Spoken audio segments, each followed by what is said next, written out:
Inilah praktek apa yang saya sampaikan tadi. Ya, orang ke masjid mau subuh dia tambah saya doa minta pendamping hidup dia. Baik, boleh nggak menyebutkan orangnya? Boleh, tidak ada larangan. Tidak ada larangan. Kalau antum ingin mohon kepada Allah kemudian meminta, silahkan. Ya, ud'uni astajib lakum, minta kepadaku, aku akan jawab. Tapi siapa yang dimintakan itu, lihat syarat-syarat perempuan yang bisa dinikahi. Ya, siapa yang antum, kan calon pendamping, siapa calon pendampingnya? Pertama, pastikan bahwa calon pendamping antum itu benar. Quran surah ke-49 ayat 13. Ya ayyuhan nasu inna khalaqnakum min dzakarin wa untha. Duhai manusia, kami ciptakan kalian dari laki-laki dan perempuan.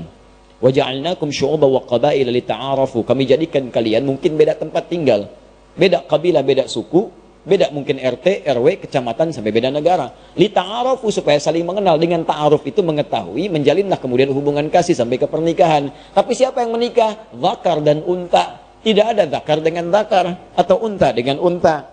Jadi kalau antum laki-laki, pastikan yang dimohonkan pada Allah pasangan antum perempuan. Itu kaidah pertama.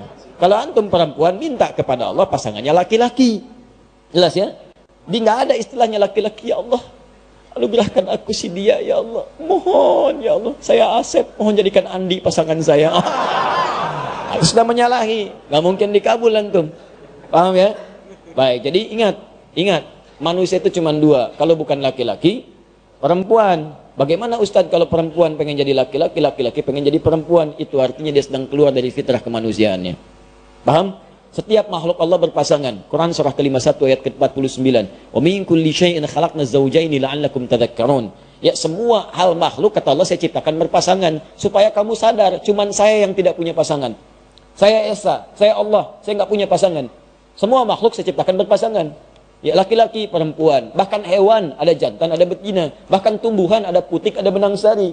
Putik nggak bisa sendirian, benang sari nggak bisa sendirian. Ya, sama juga dengan jantan, ada betinanya. Silahkan cek oleh antum, kemarin baru Idul Adha, ada jantan, ada betina. Silahkan cek, antum pernah menemukan kambing homo? Atau sapi lesbi misalnya? Tak pernah antum temukan. Pak, ini diskon Pak 5%, kenapa? Homo kambingnya. Nggak ada yang begitu. Di kambing saja tahu dengan instingnya menemukan pasangannya. Masa antum yang punya akal nggak ketemu pasangannya? Ya, paham ya? Ya, jadi teman-teman sekalian, kalau menemukan misalnya ada yang seperti itu, berarti itu ada kelainan, ada penyakit, didoakan, dibantu supaya kembali. Dibantu supaya kembali. Paham sampai sini? Itu syarat yang pertama, pastikan tuh laki-laki kalau perempuan yang minta. Pastikan perempuan kalau laki-laki yang minta. Yang kedua, teman-teman sekalian, pastikan bahwa niat untuk menikah itu meniatkan untuk ibadah. Ini mempercepat pengabulan. Niatkan untuk ibadah. Makanya ketika menyebutkan ayat nikah, kalimatnya langsung pada ayat penggunaannya. Ada ayat, itu diterjemahkan di mushaf terjemah dengan tanda. Padahal bukan sekedar tanda. Tanda itu dalam bahasa Arab bisa alamah. Alamah itu tanda, diserap ke dalam bahasa Indonesia jadi alamat. Alamat. Apa itu alamat? Tanda yang mendekatkan pada tujuan. Di mana alamat Masjid Nur Said? Di sana, begitu tahu alamatnya, semakin dekat ke tujuan, mudah menjangkaunya. Nah, kalau antum ingin mendekat kepada Allah, ada tandanya. Tanda yang mendekatkan antum kepada Allah disebut dengan ayat, namanya ayat. Tanda yang mendekatkan diri kepada Allah. Isi Al-Quran disebut dengan ayat. Kenapa disebut dengan ayat? Karena setiap antum baca Al-Quran, lebih dekat keadaan antum dengan Allah. Ya, Quran misalnya surah ke-8, ya Al-Anfal, ayat kedua. Innamal mu'minuna alladhina idza dzukirallahu wajilat qulubuhum wa idza tuliyat 'alaihim ayatuhu zadatuhum imana wa 'ala rabbihim yatawakkalun. Sungguh orang-orang beriman itu kalau disebut nama Allah ada getaran dalam jiwanya. Ada hal yang berbeda. Allahu Akbar, Allahu Akbar. Bergetar jiwanya, ya Allah sudah ada panggilan. Ya, walaupun antum di kendaraan dengar azan ada getaran. Allahu Akbar, Allahu Akbar. Tahu, bentar ya. Wah, ada persoalan. Orang beriman itu beda, getaran dalam jiwanya. Wa idza tuliyat 'alaihim ayatu. Kalau dibacakan sama dia ayat-ayat Allah, zadatum imana. Ya, bertambah keimanannya. Wa 'ala rabbihim yatawakkalun. Ada sandaran yang kuat kepada Rabbnya. Nyandar, ada ketenangan dalam jiwanya. Itu ayat. Makanya isi Quran disebut ayat. Salat itu ayat, mendekatkan kita dengan Allah. Makanya ketika antum menunaikan salat ada ketenangan di dalam jiwa. Gak percaya silahkan. Ya, antum masuk tempat salat, musola, masjid, tempatnya aja udah tenang.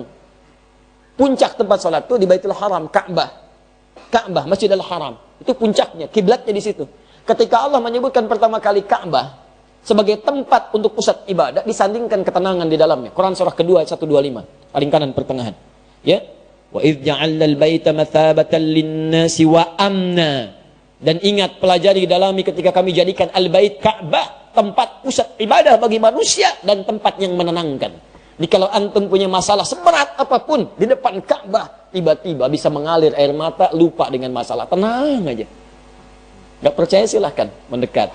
Saya bermohon pada Allah, semoga yang belum bisa disegerakan insyaallah haji ataupun umrah ya, dan tidak cukup dengan amin, nabung. Siapin, banyakin doa. Sama tempat sholat ini, masjid musola lebih jauh, makanya antum masuk masjid lebih tenang. Bahkan dibanding rumah sendiri, silahkan cek beda rasanya. Lain masuk rumah biasa-biasa, masuk masjid baru masuk rumah Allah. Begitu kaki kanan masuk, Allah maftah ya wa rahmatik, tiba-tiba enak, ada ketenangan yang beda. Salat 2 rakaat tahiyatul masjid. Duduk merapat sebentar, ya dekat AC, saking tenangnya plak tidur. Nah, nikah sama. Nikah tuh awal ayatnya disebut ayat. Silahkan Quran surah 30 ayat 21. Wa min ayatihi. Di antara tanda-tanda yang mendekatkan seseorang kepada Allah. An khalaqalakum min anfusikum azwaja. Kami jadikan setiap diri itu bisa berpasangan untuk menikah. Di niat nikah itu pertama kali bukan hanya memadukan rasa rindu, memadu kasih, ya menyatukan dua insan yang saling ingin bersatu. Bukan cuma itu. Niat sesungguhnya itu ibadah. Jadi kalau antum ingin dipercepat oleh Allah pengabulan doanya, niatkan untuk ibadah. Ya Allah, pasangkan aku dengan dia ya Allah, supaya aku bisa juga menghafal Quran seperti dirinya yang sudah hafal Al-Quran. Ya Allah, jika memang engkau berkehendak dengan penyatuan ini, jadikan kami ya Allah pasangan yang selalu senantiasa menunaikan salat kepadamu, menjaga dalam kebaikan, menjauhi maksiat. Kami ingin menjadi pasangan yang diabadikan olehmu sampai ke surga ya Rabb. Indah. Jadi begitu antum minta kepentingan untuk ibadah, maka Allah akan jaga itu dan mempercepat kemuliaan-kemuliaannya. Disatukan dengan yang terbaik antum. Makanya kalau ada yang sudah berumah tangga sampai sekarang, belasan puluhan tahun, tapi dengan rumah tangganya belum dekat dengan Allah, pasti ada yang salah dalam rumah tangganya. Ya, paham sampai sini?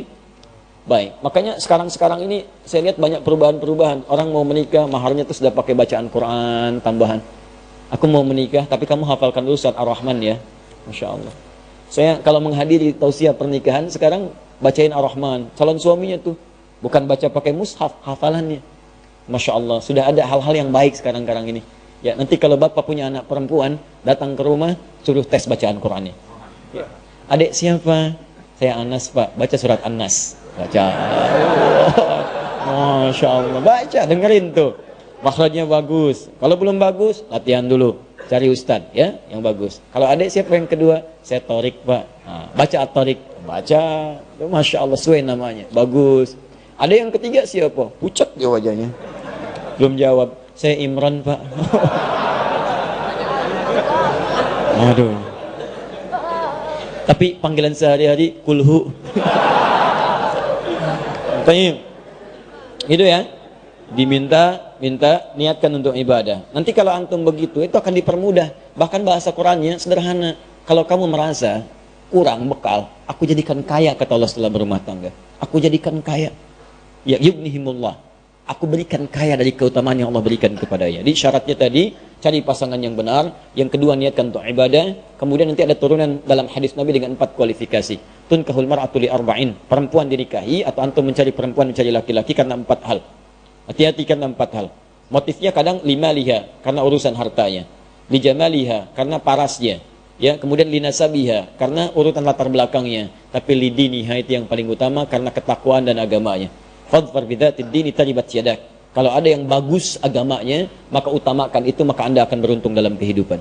Ya, tapi sekali lagi boleh menyebutkan nama jika memang syarat-syarat itu sudah antum siapkan, antum memenuhinya, silahkan beri ikhtiar kepada Allah, dan dengan catatan dia bukan istri orang lain.